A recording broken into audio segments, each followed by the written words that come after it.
Hi hello everybody welcome to our channel మన stars. ఈ రోజు ఇంటర్వ్యూలో మన గురించి మా ఫ్యామిలీని తీసుకొచ్చేసాను. ఎందుకంటే ఒక మధ్యతరగతి కుటుంబంలో ఉండే బాధల్ని, బాధ్యతల్ని, కష్టాలని, కన్నీళ్ళని, అప్పుల్ని, మేము పడుతున్న తిప్పల్ని వీటన్నిటిని చూపించడానికి. అండ్ వీటన్నిటికీ మెయిన్ ప్రాబ్లం జనరేషన్ గ్యాప్.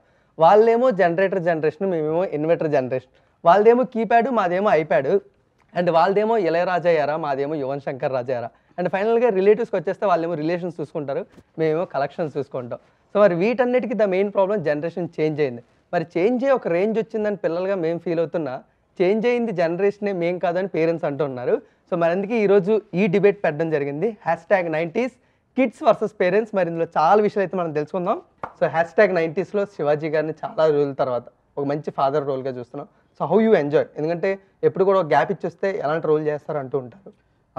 అదైతే నిజం. నేను ఏది పడితే అది చేయాలని మాత్రం మళ్ళీ యాక్టింగ్ స్టార్ట్ చేయలేదు. నాకు ఫస్ట్ ఆదిత్య స్క్రిప్ట్ నచ్చితేనే చేద్దామని ఫిక్స్ అయ్యాను. స్క్రిప్ట్ బాగుంటేనే చేద్దాము, లేకపోతే లేదు. సో నాకు స్క్రిప్ట్ చెప్పినప్పుడు నా లైఫ్ అంతా కనపడింది కాబట్టి డెఫినెట్గా నేనే కాదు, నా ప్లేస్లో ఎవడన్నా చేస్తాడు ఈ స్క్రిప్ట్. సో ఈ స్క్రిప్ట్ నాకు వచ్చింది కాబట్టి నేను లక్కీ అని అనుకున్నాను. కనెక్ట్ అవుతుంది, నాకు కనెక్ట్ అయింది కదా. సో అదే రీజన్, వేరే రీజన్ ఏం లేదు. ఈటీవీ విన్ యాప్ కొత్త ప్లాట్ఫాము. సో డెఫినెట్గా కంటెంట్లో విషయం లేకపోతే వాళ్ళు యాక్సెప్ట్ చేయరు. ఫస్ట్ మెయిన్ అది వెరీ ఇంపార్టెంట్. సో కంటెంట్ బేస్డ్గానే వాళ్ళు చేస్తారు, ఎప్పుడు కాదు, ఫస్ట్ నుంచి కూడా ఆ బ్రాండ్కి ఉన్న క్రెడిబిలిటీ అది. సో అలాగే ఈ కథ ఇది విను శివాజీ అని చెప్పినప్పుడు విన్నాను. డెఫినెట్గా చాలా బాగా అనిపించింది. అది ఒక అంటే నా చిన్నతనము అంతా కూడా నాకు కనపడింది దాంట్లో. నేను కాలేజీకి వచ్చే వరకు నా లైఫ్ అంతా కనపడింది దాంట్లో. మా ఫాదర్ పడ్డ కష్టాలు, లేదంటే అమ్మ మేనేజ్ చేసిన విధానం, సో ఫీజులు, ఇబ్బందులు, ఇవన్నీ కూడా ఏంటంటే సింపుల్గా ఇలా చెప్పినప్పుడు ఇలా అనిపిస్తాయి. కానీ ఒకసారి నువ్వు ఆ కర్టెన్ తీసి అలా చూస్తే దాంట్లోకి ఆ ఇంట్లోకి అందరూ వెళ్ళిపోతారు. విన్ యాప్ ఆన్ చేసి ఇది #90 కనుక ఆన్ చేస్తే జస్ట్ చేసినంత వరకే మీకు పని ఉంటుంది, ఇంకా తర్వాత లాక్ వెళ్ళిపోద్ది అది అక్కడికి. సో అలాంటి ఒక ఎక్స్పీరియన్స్ అక్కడ చెప్పినప్పుడు నాకు అనిపించింది కాబట్టి ఒప్పుకున్నాను. నేనే కదా ఈ క్యారెక్టర్ ఎవరైనా ఒప్పుకుంటారు. కాకపోతే ఈ క్యారెక్టర్ కోసం చేసిన హోంవర్క్ ఏంటంటే, డైరెక్టరు ఒక మాస్టర్, ఒక ఆల్మోస్ట్ రిటైర్డ్ ఏజ్కి, రిటైర్డ్ కాదు, ఒక 45-50 ఇయర్స్ ఉన్నట్టు. నాకు నా ఏజ్కి అదే అయినా కూడా నేను అలా కనిపించి, నేను చెప్పేవారికి ఎవరికి తెలియదు ప్రపంచానికి నా ఏజ్ ఇంత అని, టు బి ఫ్రాంక్. సో అట్లా దానికి తగ్గట్టే ఒప్పుకున్న దగ్గర నుంచి బాగా తిన్నాను. సో ఆ క్యారెక్టర్కి అట్లా కావాలి అనేది నా అభిప్రాయం. మనోడు ట్రై చేయమన్నాడు, కానీ నాకు కూడా ఏంటంటే బాగా కనెక్ట్ అయ్యి గట్టిగా తయారయ్యాను. కుమ్మి పడేసా, బిర్యానీలు అన్నీ కుమ్మేసేసి బాగా లావ్ అయ్యి ముందు వెనక అన్నీ ఏం ఆలోచించకుండా సో చేసా. అంటే ఆ 90s ఎరా అనేది మీరు కూడా ఆల్మోస్ట్ చూసే ఉన్నారు కాబట్టి మీ ఆల్మోస్ట్ చూడటమేంట నేను అదేం చెప్తుంటే చూసేసా. అంటే ఎన్ని సిమిలారిటీస్ ఉంటుంది మీ క్యారెక్టర్, ఒరిజినల్ క్యారెక్టర్కి దీనికి? అసలు సిమిలారిటీస్ కాదమ్మా, ఈ కథ everybody story, every family story. ఇది మీకు నీకు ఆ ప్రోమో చూసినప్పుడు ఎవడో ఒకటికి ఎక్కడో ఒకటి కనెక్ట్ అయింది కాబట్టి అన్ని మిలియన్స్ వ్యూస్ వచ్చినాయి. అంటే దట్ మీన్స్ మళ్ళీ ఈటీవీ ఏమో ఆర్గానిక్గానే వెళ్తుంది, ఎక్కడ కూడా ఏం లేదంటే కొంచెం ముందు నడదాం ఆ తర్వాత లేస్తుంది అనే పద్ధతిలో ఒప్పుకోరు వాళ్ళు. అది జరగని పని అది అసలు. సో ఆర్గానిక్గా ఇంత బజ్ వచ్చిందంటేనే అర్థం చేసుకో. నీకు ప్రతి సీన్లో ప్రతి ఒక్క చిన్న ఇన్సిడెంటు, మూమెంటు ప్రతి ఫ్యామిలీకి కనెక్ట్ అవుతుంది. ఎవరైనా యాక్సెప్ట్ చేస్తారా కదా. సో హస్కీ గారు, అంటే మీరు చాలా టైం తీసుకొని చాలా ఆలోచించి ఒక స్క్రిప్ట్ సెలెక్ట్ చేస్తారు. సో అందుకే అన్ని ఏళ్ళ తర్వాత మళ్ళీ అన్ని మంచి శకునములు వచ్చింది, మళ్ళీ టైం తీసుకొని #90. So what motivates to accept this story అంటే main? This one, I basically, personally, I have huge respect for middle class people, basically. Because వాళ్ళంత స్ట్రగుల్స్, ఛాలెంజెస్ ఎవ్వరు ఫేస్ చేయలేరు. బట్ ఎంత ఫేస్ చేసినా, రోజు ఏదో ఒక గొడవలు ఉన్నా, ఏది చేసినా అలా నాన్ స్టాప్గా పోతూనే ఉంటారు. ఇట్స్ లైక్ సైకిల్ స్టాప్ అవ్వదు. They keep fighting. ఎంత ఫైట్ చేస్తారంటే 25-30 ఇయర్స్ మేజర్ యూత్ఫుల్గా ఈఎంఐ కడతారు. ఏముండదు. అలా కాపాడుకుంటూ ఇలా ఒక్కరోజు కూడా అందులో పెద్దగా కొడుకుని తిట్టేసి బయట పంపించడం గానీ, కూతురిని హెరాస్ చేయడం ఇవన్నీ ఏమి జరగదు. ఎంత ఉన్నా పిల్లలతో షేర్ చేసుకుంటారు. పిల్లలు అలా ఎంత ఫైట్స్ అవన్నీ ఎంత ఉన్నా కూడా ఒక బేసిక్ రెస్పెక్ట్, ఒక మర్యాద. ఎంతైనా తండ్రినైనా తల్లినైనా ఎక్కువ మాట్లాడలేము, ఎక్కువ ఏం ఆ కల్చర్ నాకు చాలా ఇష్టం. I have huge respect because I'm basically from there. I still have that. So ఆ రెస్పెక్ట్ వల్ల I'm very impressed with the script. Point number 1. Because Aditya narrate చేసేటప్పుడే ఆ మిడిల్ క్లాస్ కల్చర్ని అప్రిషియేట్ చేసే కొందరే అది అర్థం చేసుకోగలరు. అందరికీ అర్థం కాదు కూడా actually. So that's a very different culture from what people actually perceive. So that is one major thing I love this script actually. So and it's written as a middle class biopic అంటే సాధించిన వాళ్ళు గొప్ప మనిషి వాళ్ళ మీద biopic తీస్తారు. But according to me every parent, every mom and dad who struggles every day to bring their get their children to a good standard is చాలా గొప్ప వాళ్ళు. వాళ్ళ మీద బయోపిక్ తీయాలి. అది ఆదిత్య చేశాడు. I'm very happy actually speaking. Because వాళ్ళు పిల్లల కోసం చేసే ప్రయత్నం నాకు తెలిసి ఎవ్వరు చేయలేరు, ఏ క్లాస్లో చేయలేరు. ఈ మిడిల్ క్లాసే అండి. అందులో కూడా it's not upper middle class. అది వాళ్ళకి ఇమోషన్స్ ఉండవు అవన్నీ నేను చెప్పలేను. డబ్బులు ఉండి చేయడం వేరే, డబ్బులు లేకుండా డబ్బులు ఉన్నట్టు పిల్లలకి అన్నీ ఉన్నట్టు చూపించడం చాలా కష్టం. సో అందులో వీళ్ళు మాస్టర్స్. సింపుల్గా చెప్పాలంటే పెయిన్ఫుల్ స్వీట్ స్ట్రగుల్ అది every day it's non stop constant battle అంటాము ఇంగ్లీష్లో. That's the middle class life. But it's a very sweet culture that they share. So అది నాకు ఇష్టం, బేసిక్గానే ఇష్టం. As a person I like it. And Aditya చెప్పిన వెంటనే నాకు ఆ కనెక్టివిటీలో I said I'm doing this అంతే. Great madam. So Mouli, after hostel days చాలా నువ్వు స్టోరీలు విన్నావు, కొంతమంది సరదాగా వచ్చి పడుకో అన్నావు. సో ఇలాంటి చాలా జరిగాయి. బట్ వాట్ అంటే #90sలో నువ్వు ఒక లీడ్ క్యారెక్టర్, వాట్ అంటే ఎక్కువగా నిన్నేం ఇంప్రెస్ చేసింది? Same Aditya narration is next level. ఆ స్టోరీ వింటుంటే ఇది నేనే, మా ఫాదర్ ఇలాగే చేస్తాడు, మా మమ్మీ ఇలాగే చేస్తుంది, ఇలా ఒక ప్రతి సీన్కి ఒక రిలేటబిలిటీ ఉంది. నాకు పర్సనల్గా ఉంది. సో నాలాగే ప్రతి ఒక్కరు యంగ్ ఆడియన్స్ మొత్తం పక్కా రిలేట్ అవుతారు అనిపించింది. అండ్ ఆల్సో నేనే ఎంజాయ్ చేస్తాను, నరేషన్ ఫుల్గా ఎంజాయ్ చేస్తాను. ఇంకా సినిమా చేస్తే ఆ సినిమా నేనే ఎన్నిసార్లు చూసుకుంటాను అని తప్పకుండా దీనిలో ఒక పార్ట్ అవ్వడం I'm very happy. Great. So finally captain of the ship అయితే గారు, ఫస్ట్ 2 questions. ఫస్ట్ థింగ్ ఏంటంటే ఈటీవీ చాలా ఆర్గానిక్ ఉంది, అక్కడ యాక్సెప్ట్ చేయించడం అంటే చాలా కష్టం, చాలా డిపార్ట్మెంట్స్ ఉంటాయి. సో హౌ ఇట్ ఈస్ అంటే ఇంత ఈజీగా జరిగిందా లేదా what's the route? It was very easy అంటే చాలా ఈజీగా. Nitin is a creative head. So somehow you got to know that నా దగ్గర స్టోరీ ఉంది #90s అని. తనకి నచ్చి, తనకి తెలిసి కాల్ చేసిండు. I was little sceptical. అంటే పోతాము అప్పటికే కొన్ని చోట్ల ఇచ్చినా కదా, కాన్ఫిడెంట్గా అయితే లేను. అంటే కథ మీద కాదు, ఇక్కడ వీళ్ళు చేస్తారో చేయరో అన్నట్టే ఉన్నా. పోయి నరేట్ చేసిన తర్వాత హగ్ చేసుకొని మేము చేసేస్తున్నాం అన్నాడు. That's how it started. It was very easy అండి. అసలు ఎక్కడ we had no problem at all. Like great. So one more thing, వీళ్ళిద్దరిని ఆన్ స్క్రీన్ చూడడం చాలా రేర్, నేను చూడట్లేదు. సో హౌ యూ కొలాబరేట్ అంటే వాళ్ళిద్దరిని ఒక స్క్రీన్ మీదకి ఎలా తీసుకురావడం జరిగింది? It was a creative decision with our team and ETV also. So we had multiple options. But నేను చాలా స్పెసిఫిక్గా చెప్పింది ఏంటంటే 90sకి సంబంధించిన హీరోస్, యాక్టర్స్ వాళ్ళే we'll prefer. So we had so many other people also. So Shivaji గారిది అయితే నాకు ఇట్లా శివాజీ గారు రేపు నా కథ వింటా అన్నారు అన్నప్పుడు నేను నైట్ పోయి యూట్యూబ్ ఓపెన్ చేసి ఒక 4-5 సినిమాలు చూసిన తర్వాత first I was not sure అంటే ఏంటి ఇప్పుడు చెప్పాలి, చాలా సీనియర్ ఎట్లా ఏంది అని. అప్పుడు పాత సినిమాలన్నీ చూసిన తర్వాత నేను ఎప్పుడు నరేషన్ అప్పుడు ఎప్పుడు టెన్షన్ గాను. I'm super confident about my work and all. But first time నా లైఫ్లో ఇప్పుడు ఈయన చేయకపోతే ఏంటి నా పరిస్థితి అనే సిచ్యువేషన్కి వచ్చింది. ఎందుకంటే అన్ని సినిమాలు మిస్ అమ్మ నుంచి అన్నీ చూసిన, అన్నీ కొంచెం బిట్లు చూసి డీటెయిలింగ్ ఆఫ్ ఎక్స్ప్రెషన్ ఎస్పెషలీ ఆ చిన్న కామెడీ కావచ్చు, ఎమోషన్స్ కావచ్చు, ఎంత డీటెయిలింగ్ ఉంటుందంటే ఆ ఎక్స్ప్రెషన్స్లో బ్యూటిఫుల్గా అనిపించింది. ఆ రోజు నైట్ అంతా కొంచెంసేపు ఆలోచించిన, నెక్స్ట్ డే వచ్చి సార్కి నరేషన్ ఇచ్చిన. ఫస్ట్ 2 episodes నాకు అర్థం కాలేదు సార్ ఫేస్లో ఎక్స్ప్రెషన్ ఏంది, ఇప్పుడు ఒప్పుకుంటాడా లేదా అని ఒక చిన్న బ్రేక్ తీసుకున్నా. అప్పుడు కూడా టెన్షనే నాకు, ఏంటి ఇప్పుడు ఒప్పుకుంటాడా లేదా అని. తర్వాత 2 ఎపిసోడ్స్ అయిపోయినాయి, 3rd ఎపిసోడ్ 4th ఎపిసోడ్ కొంచెం కాన్ఫిడెన్స్ వస్తుంది, సార్ కొంచెం నవ్వుతున్నాడు. 6 ఎపిసోడ్స్ అయిపోయిన తర్వాత ఒక 10 నిమిషాలు బాగా మోటివేట్ చేసిండు, చాలా మంచి చెప్పిండు, సూపర్ రాసినావు అది అని. అప్పటికీ నాకు ఇంకా భయం ఉండే, ఒప్పుకుంటాడా లేదా అని. Then he said yes. Vasik గారు కూడా అంతే, వీ హ్యాడ్ ఇన్ హోటల్ ఒక 4 hours. నాకు భయం ఏంటి, ఎంతో 2 hours ఏమో చెప్పారు వేరే ప్రొడ్యూసర్, 2 hours వింటుంది అది. నాకు తెలుసు ముందే నేను ఎట్లయినా స్ట్రెచ్ చేస్తా దీన్ని అని. మేడం మధ్యలో ఎక్కడైనా ఆపేస్తుందేమో అమ్మ, నేను వెళ్ళిపోవాలంటదేమో అని భయం ఉండే. బట్ తను ఎంజాయ్ చేస్తుంటే I felt like okay fine, okay enjoy చేస్తుందని. Then after the whole narration I think that was the first complement.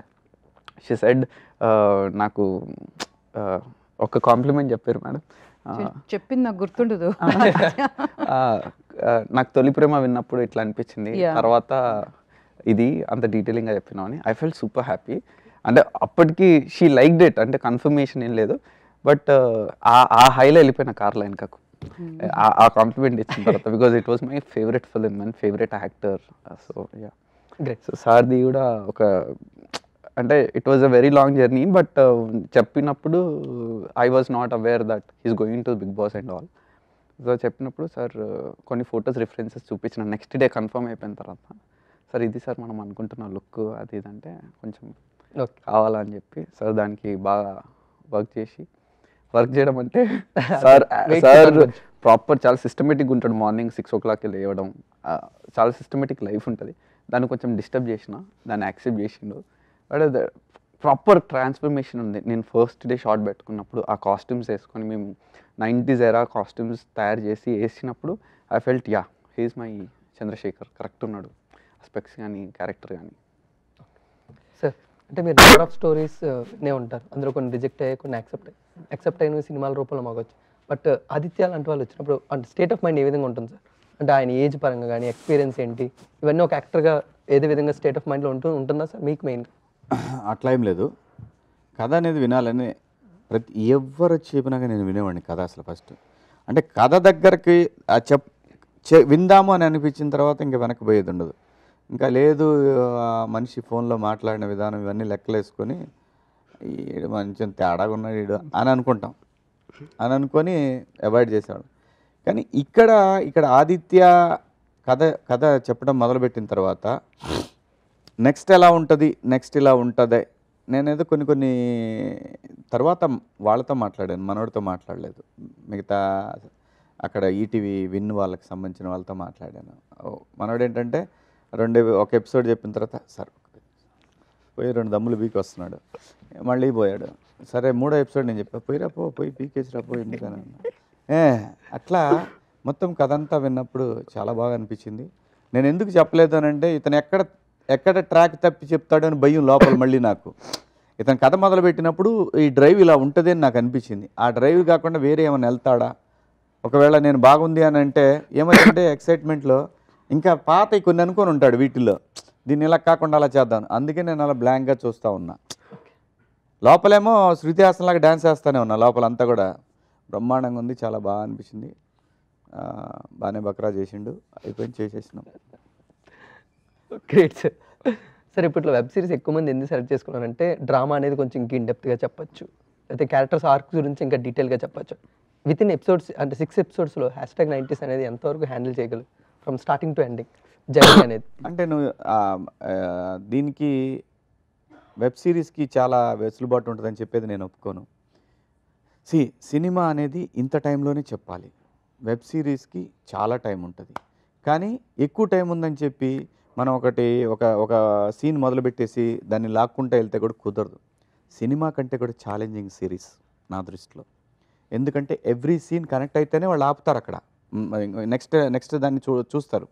ఎక్కడైతే నువ్వు లాగుతున్నావు అని తెలిసిందనుకో, అది సినిమా అయితే థియేటర్కి వచ్చి వాడు ఏం చేస్తాడు, సచ్చినట్టు చూస్తాడు, బయటకు పోయి ఇంటర్వెల్కి పోయి ఈడి మమ్మీ అది ఇదని మొదలు పెడతాడు. అయినా సరే మళ్ళీ వస్తాడు ఇంటర్వెల్ అయిన తర్వాత. కానీ వెబ్ సిరీస్కి అలా కాదు. వెబ్ సిరీస్ ఖచ్చితంగా వాడు నెక్స్ట్ ఎపిసోడ్కి ఫట్మని అక్కడ కుర్చీలో కూర్చొని దానికి మళ్ళీ క్లిక్ చేయాలి. లేదు అని అంటే మళ్ళీ చూద్దాంలే అనుకున్నాడంటే అది వీక్నెట్. అది ఛాలెంజింగ్ డైరెక్టర్కి. వెబ్ సిరీస్ అనగానే చాలా కథ చెప్పొచ్చు అనుకోవటం అనేది నేను నమ్మను. అది కాదు, నువ్వు ఎంత సినిమా కన్నా ఇంట్రెస్టింగ్గా చెప్తేనే వాడు చూస్తాడు. సో అందువల్లే సిరీస్లన్నీ సక్సెస్ అవుతానికి రీజన్ ఏంటంటే చాలామందికి ఒక ఒపీనియన్ ఉంది, వెబ్ సిరీస్ అంటే నువ్వు ఎక్కువసేపు చెప్పాలి కాబట్టి web series. No, web series అనేది సినిమాని మించింది. అది న్యాయంగా మాట్లాడుకుంటే హాలీవుడ్లో అయితే అంతే. వెబ్ సిరీస్ సినిమా బడ్జెట్ల కంటే ఎక్కువ ఉంటాయి. కొన్ని సినిమా బడ్జెట్ హాలీవుడ్ సినిమాల బడ్జెట్ కంటే ఎక్కువ వెబ్ సిరీస్లు ఉన్నాయి. సో అవి కూడా రెగ్యులర్ ప్రొడ్యూసర్లే చేస్తారు అవి కూడా. సో కాబట్టి సిరీస్ అనేది అంత ఈజీ కాదు, కత్తి మీద సామే. ఇది దాన్ని మనోడు చాలా బాగా ట్యాకిల్ చేశాడు అబ్బా. టు బి ఫ్రాంక్, మంచి డైరెక్టర్ ఉన్నాడు అతనిలో. ఇంకా అతని స్వీయ అనుభవాలు చాలా కథలుగా తీసుకొస్తాడని నమ్మకం కూడా కలిగి. నిజంగానే అంటే రియల్ స్టోరీస్ చాలా బాగుంటాయి, కరెక్ట్గా కనెక్ట్ అయిందంటే చాలా బాగుంటాయి. సో ఒక మంచి అంటే ఆయన ఎట్లయితే ఆర్టిస్ట్ అనుకొని ఫీల్ అయ్యి హసన్ అని పెట్టుకున్నాడో కానీ నాకు తెలియదు. కానీ నేనైతే ఒక వంశీ గారి లాగా, పెద్ద వంశీ గారి లాగా ఒక నావెల్టీ ఉన్న డైరెక్టర్, నావెల్టీ కథలు చెప్పే డైరెక్టర్ లాగా అవుతాడని నా అభిప్రాయం. Great sir. మేడం, అంటే ఒక మిడిల్ క్లాస్ ఫ్యామిలీలో మదర్ ఎప్పుడు చాలా హైలైట్, మెయిన్గా చిల్డ్రన్స్కి. అంటే ఫాదర్ హీరో అనేది మేము టీనేజర్స్కి వచ్చాక మాకు తెలుస్తుంది హౌ హీ అంటే ఎంత స్ట్రగుల్ అవుతున్నారు. బట్ ఈ మదర్ క్యారెక్టర్ ఎంత పర్ఫెక్ట్గా బ్లెండ్ చేశారు మెయిన్గా ఆదిత్య. ఎందుకంటే ప్రతి సినిమాలో మదర్ క్యారెక్టర్ ఉంటూ ఉంటారు, బట్ ఇలాంటి మిడిల్ క్లాస్ బయోపిక్లో mother role is very very important. ఏ ఇంట్లోనైనా mother is the thing. But ఈ మిడిల్ క్లాస్లో ఏంటంటే వీళ్ళు ఏదో కంట్రోల్డ్గా ఉన్న మదర్స్ లాగా ఒక పర్సెప్షన్ ఉంటుంది బయట, కానీ ఇంట్లో మొత్తం డామినేషన్ మదర్సే. అది మిడిల్ క్లాస్ స్పెషాలిటీ అనమాట. సో ఏదైనా, ఎంత డాడీ హీరో అయినా, ఎంత విల్లన్ అయినా, ఏదైనా పెళ్లికి ముందు చెప్తారు, అదే అంతే. అప్పుడు వరకు చెప్పరు వీళ్ళు ఎవడు కూడా. పెళ్లికి ముందు చెప్తారు మా డాడీ హీరో, దానికి వచ్చే దానికోసం చెప్తారు వీళ్ళు. మమ్మీని అడగకుండా మా డాడీ మాకు ఏవైనా ఒక్క అష్యూరెన్స్ ఇచ్చేసారంటే అయిపోయారు ఇంకంతే. సో మమ్మీని కన్సల్ట్ చేయకుండా ఏం చేయలేరు. ఇది బేసిక్ అన్ని ఫ్యామిలీస్లో ఉంటుంది, మిడిల్ క్లాస్లో కొంచెం ఎక్స్ట్రాగానే ఉంటుంది. కానీ ఆ mom controls the whole house actually. అదైతే నిజం, మమ్మీ కంట్రోల్ చేస్తుంది. అవును. కానీ ఫాదర్ అనే క్యారెక్టర్ ఎప్పుడు ఏం స్ట్రగుల్ అవుతుంది. యాజ్ ఎ ఫాదర్ నేను ఎక్కువ అంటే ఈ నా కొడుకులు వాళ్ళ అమ్మతో ఉన్నట్టు నాతో ఉండరేంటి అని లోపల చాలా చాలా పీకుతుంటుంది. సరే వాళ్ళకి ప్రేమ ఉంటుంది, ఉండదని కాదు, ఎందుకో మరి వీడెప్పుడు కూడా వాడి గురించి ఆలోచించకుండా ఈ పిల్లల గురించి, ఈ వైఫ్ గురించి, ఒకవేళ నాకేమన్నా అయితే వైఫ్ ఎలా, తన లైఫ్ సెక్యూరిటీ ఎలా, వీడిదంతా కూడా ఒక ఫేజ్లో వెళ్తూ ఉంటుంది వీడు థాట్ ప్రాసెస్ అంతా. కానీ అక్కడ కూడా అనిపిస్తూ ఉంటుంది, యాజ్ ఏ ఫాదర్గా చెప్తున్నా, అక్కడ కూడా నాకు అనిపిస్తూ ఉంటుంది కొడుకులు నాతో ఎందుకు క్లోజ్గా ఉండరు ఇట్లా అనిపిస్తుంది. ఫాదర్ నేను చెప్తున్నా కదా, బర్నీ గారు చెప్తుంటాడు వాళ్ళ ఎందుకో పాపం నాన్న వెనకబడ్డాడు అని ఒక స్టోరీ, ఒక ఫ్రేజ్ లాంటిది. ప్రతి ఒక్క కథ చెప్తూ ఆ కథలో ప్రతి భాగంలో కూడా ఏమో ఎందుకో నాన్న కొంచెం వెనకబడ్డాడు అనేది నిజంగా చెప్తున్నాను నేను. ఇది ఇంటర్వ్యూకి బయలుదేరి వెళ్తుంటాడు, ఫుల్ క్వశ్చన్స్, ఇట్లా చెప్పాలి, నువ్వు అట్లా చెప్పాలి, ఈ డ్రెస్ వేసుకో, ఈ బెల్ట్ వేసుకో, షూ ఇట్లా వేసుకో, డాడీ చెప్తూనే ఉంటాడు, అన్నీ చెప్తూనే ఉంటాడు. వెళ్ళేప్పుడు వరకు లేట్గా వెళ్ళకు, 5 minutes ముందు ఉండు, వాళ్ళు పిలిచేటప్పుడు అటెంటివ్ ఉండు, ఆ టైంకి బాత్రూమ్ వెళ్ళిపోకు, ఇలా చెప్తూనే ఉంటారు. ప్రతిదీ చిన్నపిల్లలకి చెప్తున్నట్టు.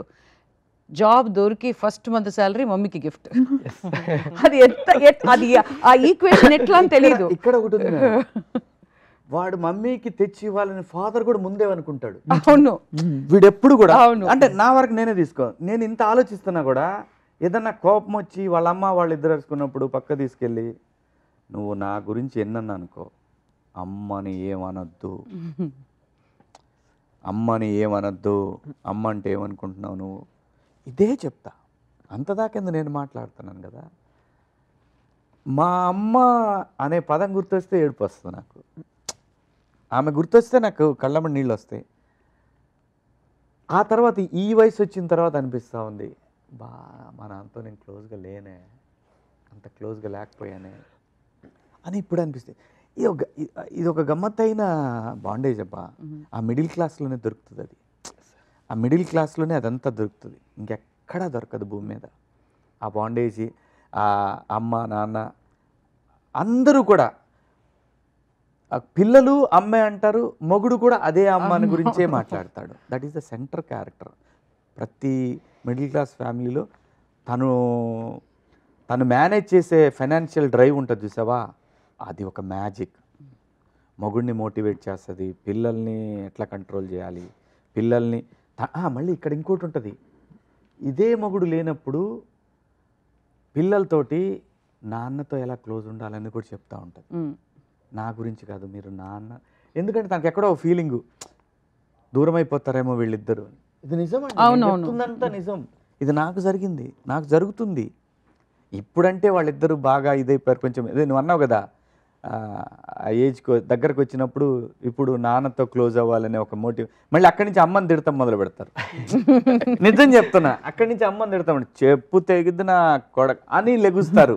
నేనైతే అంతే, అమ్మ అమ్మ అమ్మే, అమ్మ తప్ప రెండో పదం రావద్దు. వాడు ఆ సెకండ్లో వాడి గురించి కూడా వాడు ఆలోచించుకోడు, కేవలం భార్య గురించి ఆలోచిస్తాడు. That is the beauty of middle class life. So Mouli, అంటే ఇలాంటి మిడిల్ క్లాస్ ఫ్యామిలీలో పిల్లలుగా మన లిమిటేషన్స్ ఎంత ఉన్నా వాళ్ళ ఎక్స్పెక్టేషన్స్ మాత్రం ఒక రేంజ్లో ఉంటాయి. So what is Raghuteja's life in #90s? Father's expectations కానీ ఫ్యామిలీ ఎక్స్పెక్టేషన్స్ ఒక రేంజ్లో ఉన్నాయి, బట్ నీ లిమిటేషన్స్ చూస్తే ఒకవైపు ఒక దగ్గరికే మాకు కనబడింది. So what? ప్రతి ఫాదర్కి, మా ఫాదర్కి కూడా నేను 10th క్లాస్లో అందరికీ ప్రతి మిడిల్ క్లాస్లో పక్కింటి మా కజిన్స్, ఫ్రెండ్స్ కానీ ఆ సర్కిల్లో మనోడికి ఎక్కువ రావాలి, అందరికన్నా ఎక్కువ వచ్చేయాలి. అప్పుడు చెప్పుకోవడానికి వాళ్ళకి బాగుంటుంది, నాకు బాగుంటుంది, ప్రతి ఒక్కరికి ఉంటుంది అది. మా ఫాదర్ కూడా సిరీస్లో ఉంది, బయట కూడా ఉంది. నాకు ఒరిజినల్గా 9 పాయింట్స్ వచ్చాయి, 9.0. నేను ఏడ్చా. ఓకే, 9 పాయింట్స్ వచ్చినందుకు. 9 పాయింట్స్ పర్లే, కానీ very bad score according to నా ఫ్రెండ్స్ అందరికీ వచ్చింది దానిలో.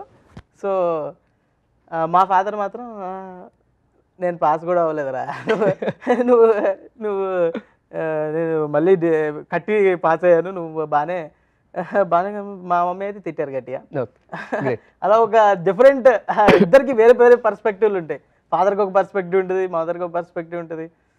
లైక్ వెరీ క్లోజ్ ఈ స్టోరీ. కానీ ఈ క్యారెక్టర్ కూడా నేను కూడా కొంచెం బాగానే చదువుతా నార్మల్గా కూడా. So it is really close to my heart. Great. అంటే నువ్వు రియల్ లైఫ్లో నువ్వు చిన్నపిల్లాడివి, బట్ #90sలో నువ్వు పెద్దడు కాబట్టి. లేదు, #90లోని చిన్నాడు బయట కన్నా కూడా. #90లో మనోడు పెద్ద కొడుకు అంటుండు సినిమాలో, పెద్ద కొడుకు సార్. సో రోహన్ కి కొంచెం యాక్సెసిబిలిటీ ఎక్కువ ఉంటుంది. సో చిన్నపిల్లాడు కాబట్టి కొంచెం గారాబం ఎక్కువ చేస్తూ ఉంటారు. సో హౌ ఇట్ ఈస్, అంటే ఇప్పుడు ఒక పెద్ద కొడుకు లైఫ్ గా #90sలో యాక్ట్ చేసినప్పుడు what, which life is best? ఇప్పుడు ఎల్డర్గానే బెటర్. ఓకే, చాలా ఫ్లెక్సిబిలిటీ ఉంటుంది. మా అన్నకైతే చాలా ప్రెషర్ ఉంటుంది. మా అన్న సెటిల్ అయిపోవాలి, లేకపోతే ఫ్యామిలీ రెస్పాన్సిబిలిటీ తీసుకోవాలి. అన్న అంటే కొంచెం పక్కా ప్రెషర్ ఉంటుంది. నాకు ఆడి సెటిల్ అయ్యాడంటే నేను ఫ్రీ. నేను అందుకనే ఇప్పుడు సినిమాల్లో చేస్తున్నా, మా అన్న సెటిల్ అయ్యాడు కాబట్టి కొంచెం నాకు ఈ ఫ్లెక్సిబిలిటీ వచ్చింది ఇంత ఈ ఏజ్లోనే. లేకపోతే నో ఛాన్స్. మా ఫ్యామిలీ ఉన్న పొజిషన్కి అసలు ఇలాంటి risky zone, this is very risky zone for middle class, every middle class family. సినిమాలంటే అది కెరియర్ ఆప్షన్ కాదు, irresponsible option. So my brother supported me so much. ఫైనల్గా సార్ మీ నుంచే ఒక 90s any memory with childrens, best memory anything 90s. నేను ఇంకా 90s ఫాదర్లో ఉన్నాను, వీళ్ళు మాత్రం బాగా డెవలప్ అయిపోయారని ఏదైనా మెమొరీ పిల్లలతో, ఈ సినిమాలో కాదు రియల్ లైఫ్లో నా పిల్లలతో. ఎనీథింగ్ నా పిల్లలతో అంటే నాకు మొన్న బిగ్ బాస్ హౌస్కు మా పెద్దోడు వచ్చాడు కదా, అది I never forget till I die. అస్సలు. అలాగే మా చిన్నోడు స్టేజ్ మీదకి వచ్చినప్పుడు వాడు అంటే నాన్న ఓడిపోయాడు అనేది వాడు జీర్ణించుకోలేకపోయాడు. అది నాకు తెలుసు, నేను గెలిచానని నాకు తెలుసు. కానీ వాడికి ఏంటంటే ఫీలింగు, వాడు చాలా హార్డ్ వర్క్ చేశాడు. ప్రమోషన్స్లో వాడు చాలా హార్డ్ వర్క్ చేశాడు. అక్కడ వాడు అది ఒకటి చిన్న disappointment. You wanted 90 memory anything అంటే వాళ్ళు మేము బాగా డెవలప్ అయిపోయి మీకన్నా అని ఏదో టైంలో అనిపిస్తుంటుంది. అమ్మ మీరు ఇంకా వెనకబడి ఉన్నారమ్మా, మీకు తెలియదమ్మా ఇది అన్నట్టు any memory like that 90s.